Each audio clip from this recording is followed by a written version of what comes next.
দর্শক আসসালামু আলাইকুম, আমি মুক্তাদির রশিদ আপনাদের সঙ্গে আছি আজকের নতুন এপিসোড নিয়ে। রোমিও স্পিক আমার চ্যানেলে আপনাদেরকে স্বাগত। দর্শক, আপনারা জানেন যে বাংলাদেশে গত জুলাই আমাদের বৃহত্তর সমাজের এক নতুনত্ব এনে দিয়েছিল, আন্দোলনের ভিন্ন মাত্রা দিয়েছিল আমাদেরকে নতুন করে বাঁচার সাহস। এক বছর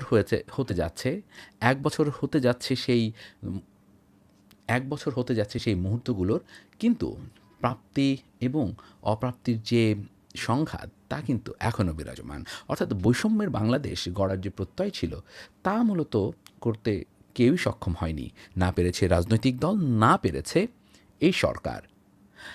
আজকে আমি কথা বলবো ভিন্ন একটি বিষয় নিয়ে।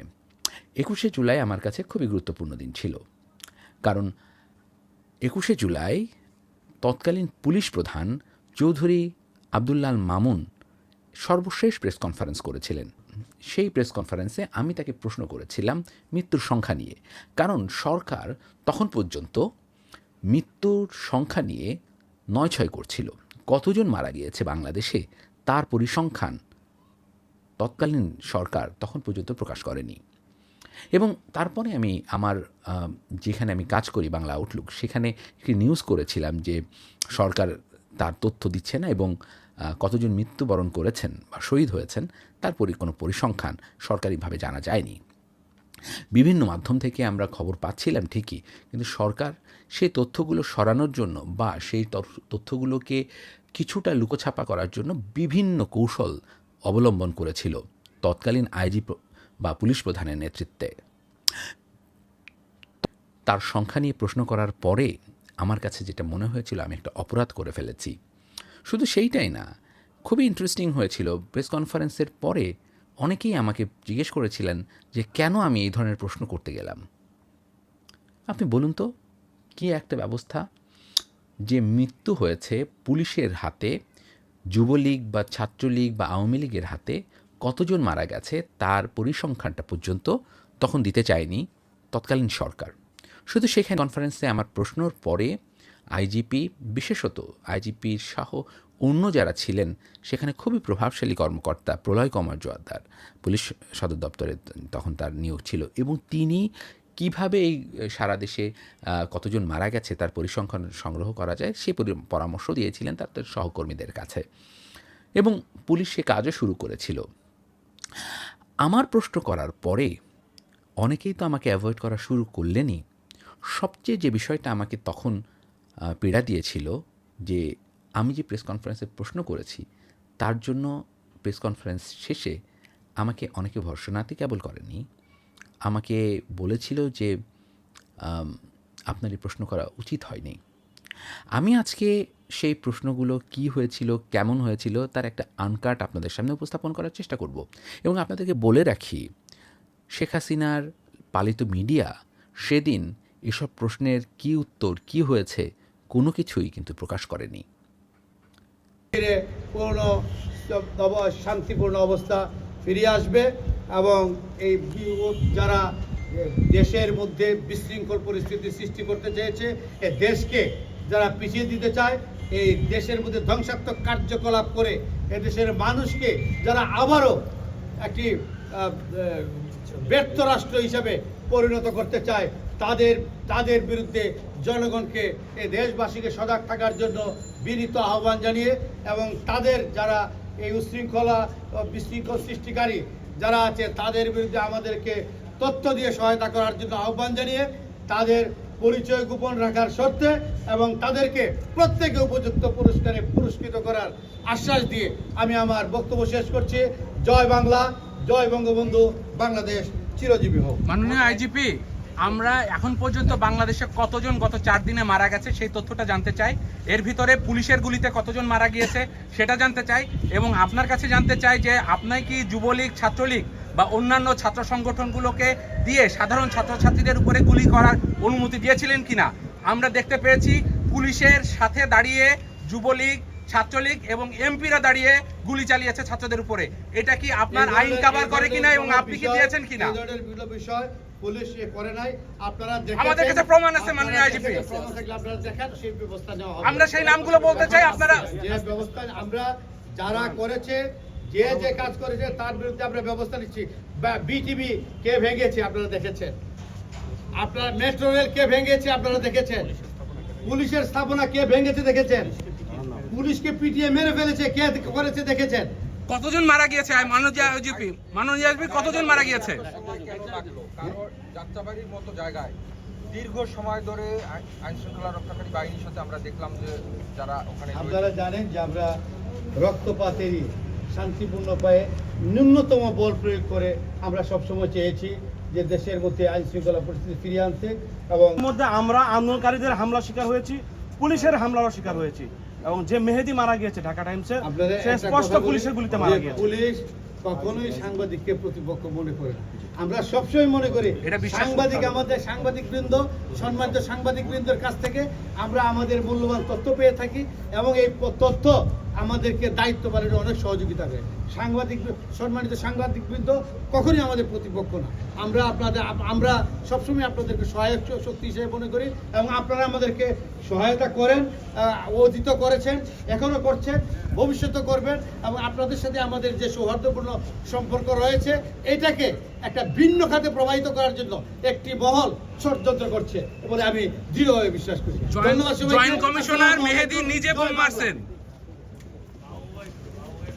ছাত্ররা যে আন্দোলনের ডাক দিয়েছে সেখানে আমরা সবাই মিলে একসাথে অত্যন্ত ধৈর্য, সহিষ্ণুতা এবং পেশাদারিত্বের সাথে আমাদের প্রতিটি সদস্য দায়িত্ব পালন করছিল, এবং কোটা বিরোধী যারা ছাত্র, এই কোমলমতি ছাত্ররা যারা ছিল তাদের সাথেও আমরা ছিলাম, এবং আমরা তাদের নিরাপত্তা নিশ্চিত করার জন্য আমরা দায়িত্ব পালন করেছি।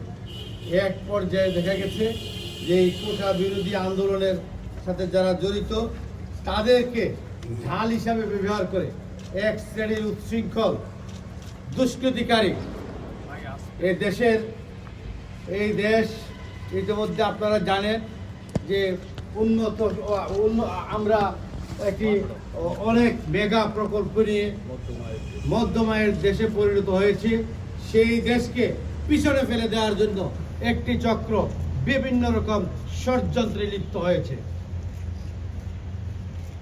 আমরা আমাদের যারা কোটা বিরোধী যারা কোমলমতি ছাত্ররা যারা আছে তাদেরকে নিরাপত্তা দিচ্ছিলাম, তাদের প্রতি সহনশীলভাবে করছিলাম, তাদেরকে সামনে ঢাল হিসাবে ব্যবহার করে সেই কুচক্রী মহল একটা চতুর্দিকে ধ্বংসযজ্ঞ চালিয়েছে।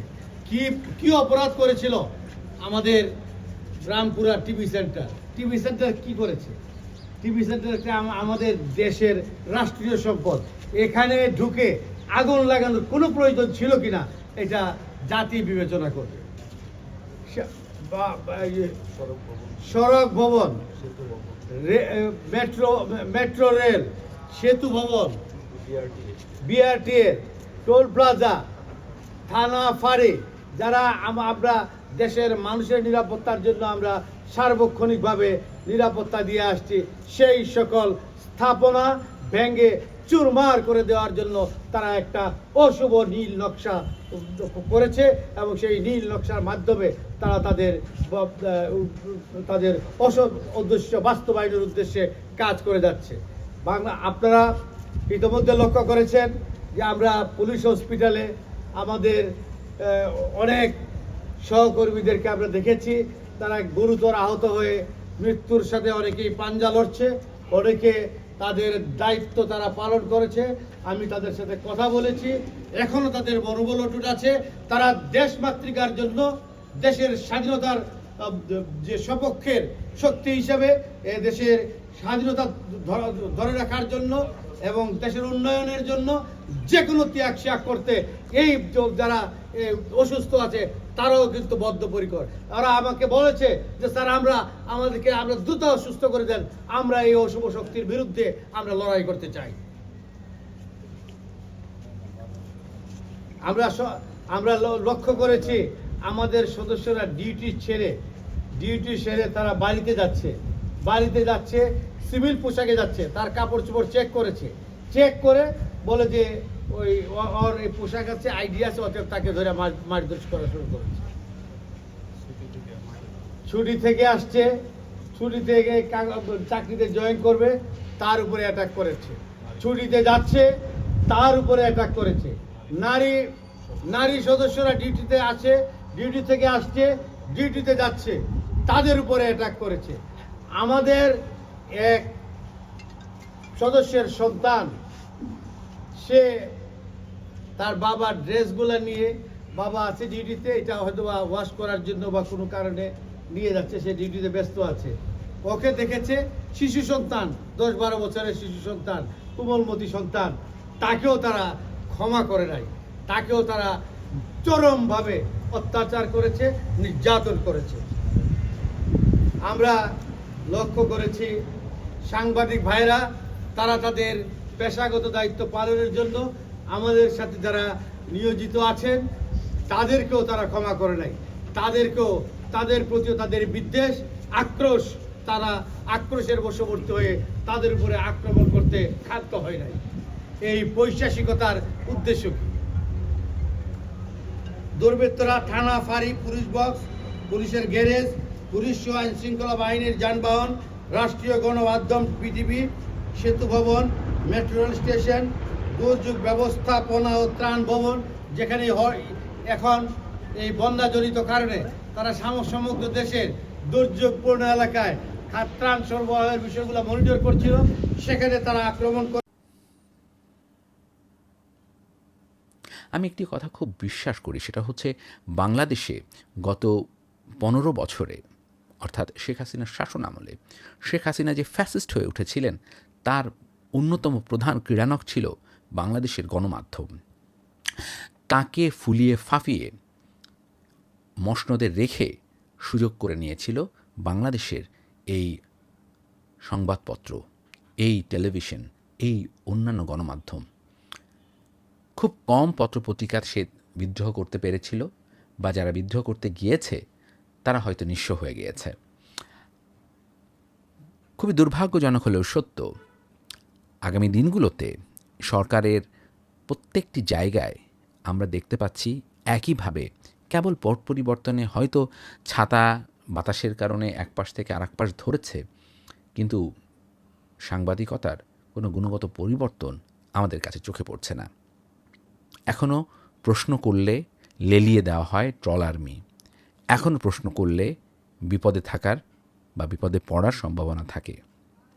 তো তাই আমি আপনাদেরকে বলতে চাই যে বাংলাদেশের একটি স্বাধীন যৌক্তিক গণমাধ্যমের জন্য আপনারা স্বপ্ন দেখুন, হয়তো কখনো বাংলাদেশে একটি গণমাধ্যম আপনাদের মতো হয়ে উঠবে, যে জনগণের কথা বলবে নিঃসংকোচে।